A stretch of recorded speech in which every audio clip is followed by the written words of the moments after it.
I'm here at the U of S Observatory with the living sky guy. It's Tim Jaworski, the guy who we come to when we want to talk about what's going on up there. The stars, the sun, the clouds, the sky. And in Saskatchewan, it's time where people like you start to get real excited, right, Tim? Absolutely, because we're coming into some interesting times when you don't have to bundle up for -30 weather. The start of June is basically the start of what, first thing I want to focus on is noctilucent cloud season. I have not heard this word before. Okay, so essentially what noctilucent clouds are, they're very little pieces of ice in the mesosphere, in the sort of the high part of the Earth's atmosphere.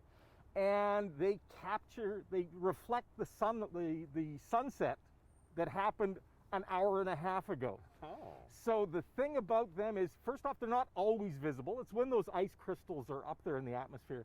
But when they are visible, they are unmistakable. It's usually about an hour and a half after sunset, or in the mornings, an hour and a half before sunrise. And you'll look up in the sky and you'll see, it looks like thin, wispy clouds, but they're glowing. They're very iridescent. And that's noctilucent clouds. Now, the beauty of them is you can see them anywhere. I sent you an image that was taken over by the Shakespeare in the Saskatchewan site. Right. And so you can see them in the heart of the city. You can see them out in the country. Oh, that's nice. It's really, they're absolutely beautiful to look at. It's tough when we are here in the city because it's tough. You got a lot of light pollution and things like that. When you can see a spectacle without having to work too hard for it, that's a bonus. That's exactly right, yeah. Now, the other thing that's happening in the summertime is Milky Way season. Yeah. In the summer months, we're looking into the galactic core, into the most intense part of it. Ooh. And where you're going to see it earlier in the evening is usually in the southern or the southeastern sky, and you'll see it tracking overhead and heading towards the western sky.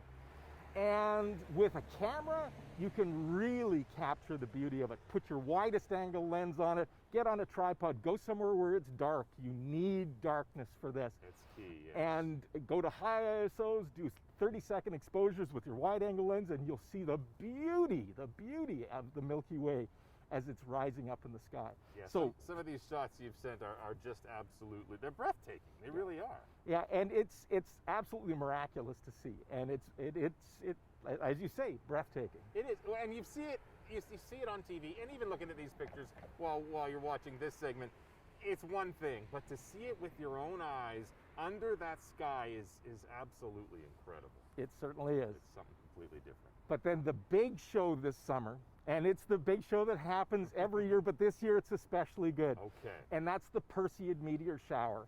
It's going to peak this year the evening of August the 12th. And the main reason that it's more spectacular this year than in the past few years is we will not have any moon in the sky. So if you get even 20 minutes out of town, get yourself settled into a nice comfortable chair, have your bug spray ready, and look up at that sky. There's not going to be a moon interfering with the darkness. And from roughly about midnight on, it should be an absolutely incredible show, as long as the weatherman. That's always about that. Now, last year we went out and we took in the meteor shower. We also had Mars, Mars came up at one point, but there was Saturn and Jupiter out there as well to look at. What's that situation like this summer? And right now Mars is setting. Mars is sort of out of our view, but we're definitely seeing Jupiter and Saturn once again tracking across the sky. They're not as bright as they were the last time that you saw them, because they are a little further out, but they are still very, very noticeable. And all you have to do is, if you just download some free apps, like you can get an app called Sky Safari. Okay. And it's relatively inexpensive, and it'll tell you what's going on in the night sky just by holding up your phone. All right. So lots of ways, and of course, you can always find Living Sky Guy on all your social medias. Tim Jaworski, thank you so much for your expertise in this subject that is it's really quite special for us to experience here in Saskatchewan. Always a pleasure, and clear skies to us all.